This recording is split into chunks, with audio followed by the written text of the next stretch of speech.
Okay.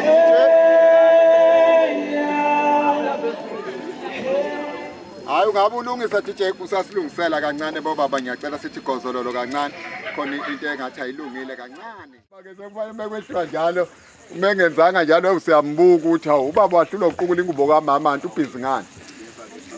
Siyacela ke ukuthi silinde nje kancane umakoti usekhona. Muhle umakoti ayinikikizele nje bangisho njalo muhle.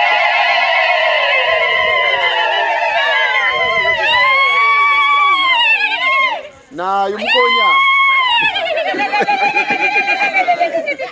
Naye umkhonyana muhle kodwa umakoti hayi muhle bakwethu hayi. 1 2 Into engihluphile ke mangingenwa lapha ya. Ngithe mangibuka ufike kwesinsizwe. Ngabona ayiswenkini. 1 2 Wasekuza nampo osisi. Hayi osisi bebebahle kakhulu. Into engimangazile ke ngosisi mangibabuka. Ukuthi kusekhona umfana ongaganiwe kunamantombazana nje. Aqhubeke nje umfana abe semphakathini. Hayi akusekho futhi. Akuvumelekile ukuthi umfana kunamanto. Impela ngiyiswa kahle leyo nto. Uthi kube namantombazana nje bese kuba nomfana ongaganiki. Kanti inhloso yini sefanele benzeni labo sisi? Sizokhuluma ke kuhambeni kwesikhathi sisaye hall. Mina ngiunderstand nje ukuthi osisi sebefaka amashiya bawa eda ngoba babonke awaboni laba nawo bawa eda. Babonke unele ngamashiya ba eda inkomo. Babonke unele ngobuso lokho ababona abafaka ifoundation awuboni lutho nje wena. Lokho noma sakwenziwe njani kanti? sibambezeleke lapha kumina embambezeli ngizama ukuthi ubaba engasukumi imic ingasebenzi.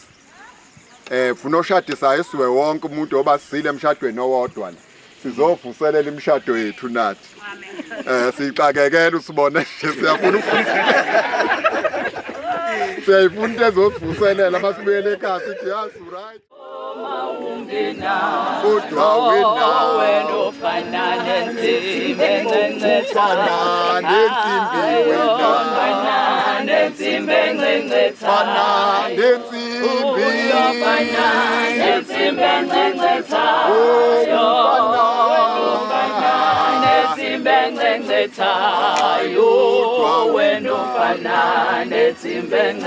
Asicula ke enkonzweni niyizwe ngqo leyo nsimbi leyo. Hawu. Kezeniswa nje uthi yini le nsimbi encencethayo le nsimbi umsebenzi wayitshela abantu sekuyisikhathi sesonto. Yona ilibhadi. Ubaba uDada nangu ubaba uDada. Ubaba uDada ubuye nethawula lami lapho yakhona. Ngifile ngimi phela umlilo uyabona inkake nyana. Ayalunga kancane. Siyaqhubekela. Bengicela ukudedela ubaba angene enkonzweni yakhe angisamukele esikhulumi ungakhulumi eduze kwala ngoba kovela kungezwakala. Ngiyacela baba uthathe indawo yakhe. Siyabonga kakhulu sanibonana emshadweni. Yebo baba. Ngicela ukucula iculo kancane siqalise kahle lesemon. Ngibona izulu elisha. Ngibona izulu elisha. Umhlaba omusha.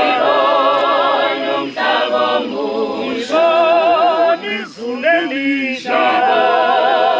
Izulu elisha. Umhlaba omusha.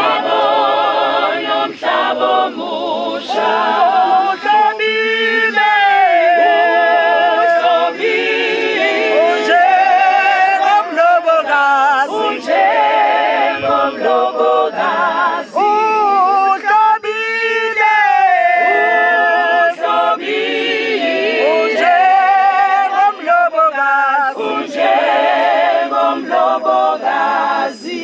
Sanibonana emshadweni. Yebo. Asibingelela umndeni wakaZulu, sibingelela umndeni wakaKhumalo. Sibingelele izihlobo nabangani na wonke umuntu okhona la. Siyacela sonke sibe nentweni eyodwa. If I can request ukuthi nalabo abayaluzayo basixolele because ngiyaphazamiseka uma kukhona abantu abayaluzayo ngiyayithanda into ene order. Singena enkonzweni yomshado ngoba ngicula leliculo ngiyacabanga ukuthi khona niku-underline nayo lapha. Yebo baba. uJohani ngelinye ilanga uthe ngase ngibona izulu elinjani elisha. Ngabona nomhlaba onjani Omusha. uza uhlobile njengomakoti ehlobela umyeni wakhe. Umakoti ubaluleke kakhulu, ufaniswe nani nezulu. Namhlanje ngiyacabanga Mageba, awukazi umbone nje. Uma umbone eza kuwe kuvuka umunyu ukuthi awu Nkosi yami, this is the day the Lord has made for us. Athi ke obhala incwadi yeZaga othola umfazi uthola into enjani enhle. Usuku olukhulu lolu, usuku lomshado, ngicela ukuthi sonke sibe kulolu suku. Let us enjoy and celebrate izifungo eziyothathwa ubaba uZulu noma ngokwakho uMakhumalo. Umntungu umblazi umzilikazi kaMashobana.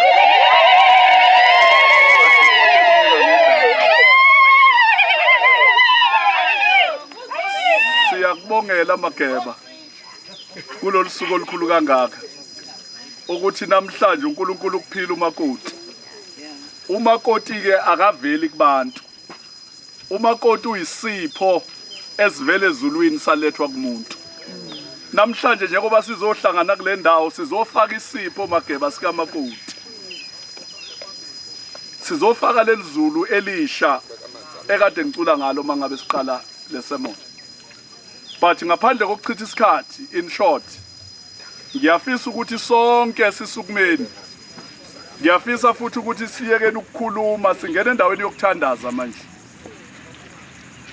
Inkonzo ebaluleke kakhulu emshadweni le la suke simi khona phambi kaNkulunkulu. la simikhona sizothatha isifungo phambi kaNkulunkulu. Mageba igxathu ozolithatha namhlanje likhulu. Athi obhala incwadi yomshumayeli athi lapho wenza isithembiso phambi kaNkulunkulu ungalibali ukusifeza. Ngoba uNkulunkulu akathokozi ngeyiwula eyithembisa zingafezi.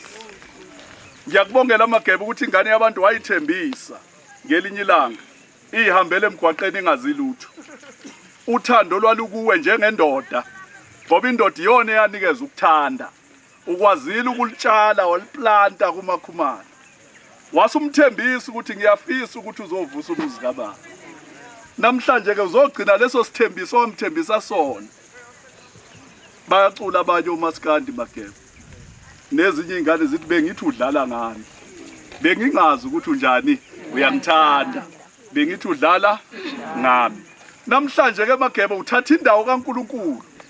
uNkulunkulu uyajabula ngawe. Ngoba uNkulunkulu akathokozi ngabantu abathembisa bengafezi.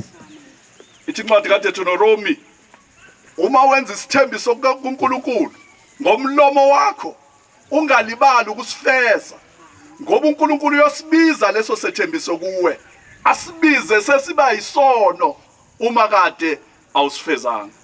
Namhlanje ke akujabuli kuphela uMageba ondaba ezitha. Kodwa nezulu liyahlokoma ngoba umshado esingena kuwo ungcwele. Umshado uvela kuNkulunkulu. Umshado ubusiswe uNkulunkulu. Ngiyacela ukuthi sonke sisukumeni ngezinyawo ngoba siyathandaza manje. Singeneni kule nkonzo. Izongiphazamisa lento mayizolokhu ithula iphinde ikhaya. Singeneni kule nkonzo esingena kuyona sicula iculo esingalazi sonke lokuthandaza. Bese sicela ubaba overseer wensihlongwane asithandazele kule nkonzo esingena kuyona namhlanje. Asinyusele uNkulunkulu. Ngicela ke kodwa sonke siculeni sonke ngamandla. Iculo esilaziyo. Ningangiqalela ke iculo. Ngiyabulangazele Jerusalem,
egameni likaThixo ubaba nasegameni likaThixo unyana nasegameni likaThixo umoya oyingcwele. Amen. Amen. Thixo baba dali wezulu nomhlaba ostolika Yesu Kristu baba langa lokulunga nalo baba usuku olukhulu baba sisondela ngalo lusuku baba phambi kwesakho isihlalo baba sobukhosi onyama yamazulu nalo baba lolu suku owaluhlela Thixo kwasemandulweni impostoli walwazwe nalolu suku baba emaphakadeni okokuba luyakufezekiswa ngalolu hlobo phakathi kwalendodana baba nalendodakazi yakho Babu district uZulu benoma district uZulu baba namhlanje siza kuwe Thixo wemikhosi baba kunye nabo ngonyama yamabandla sinxusa okokuba ze baba ubabambe ngesakho isandla kulolu hambo baba abaliqalisa bengena kulona babeke babentendeni esandla sakho Nkosi yamakhosi ezinsukwini zonke baba zokuphila kwabo nezokuhamba kwabo Thixo besemhlabeni ngonyama banomndeni ngisho nowenyama busisa baba isizalo sabo busisa baba abantwana babo baba emoyeni busisa baba abantwana babo baba nasenyameni siyabanxusela ngonyama kokuba uthando olwaqala labonakala Thixo kuyena ubaba eqaleni malingaguqulwa ilutho ngonyama ngokuba lolu suku baba kumele kokuba Thixo malube yisibusiso phezu kwakhe ngokuba yena Thixo ungumpristi baba phezu kwekhaya nguye baba ofundisa baba umndeni okokuba kuyathandazwa la ekhaya nguye ngonyama ohola baba umndeni wonke Thixo uholele baba kulona lonke baba iqiniso nasekwazini wena ngonyama ezimisweni zakho zonke nasekwesabeni baba izimo zonke ezingenabo ubuthixo ingakho baba njengenhloko yaleli khaya ngonyama nginxusa umuphe baba amandla okuhamba baba ngokufanelekile akufuze baba ngokuba ngaphandle kwakho ngonyama kungeke baba kwenze kalutho baba hola laba bantwana ngokuba uma bezongena baba kulomshado uma bengekungena nawe baba konke Thixo abayokwenza kuwona sekungaba baba yizeleze busisa baba nezindlebe ezizoqala Thixo zimamele baba izwi lakho kakhulu baba busisa nozosiphathela baba lomsebenzi ngokuba Thixo ungumlomo wakho ngonyama baba futhi baba izwi lakho lizosiphumela kulolu suku lanamhlanje bakathi mayeqala Thixo ivula lomlomo kepha kube nguwe Nkosi yamakhosi okwenza wonke umsebenzi wenzeke phakathi baba kwalendawo sikunxusa baba konke lokhu sibeka Thixo lomsebenzi wonke uqala kulomzuzu baba entendeni esakho isandla mpostoli egameni kaThixo baba nonyana nasegameni kaThixo moya engcwele manje kusibe kunaphakade amen.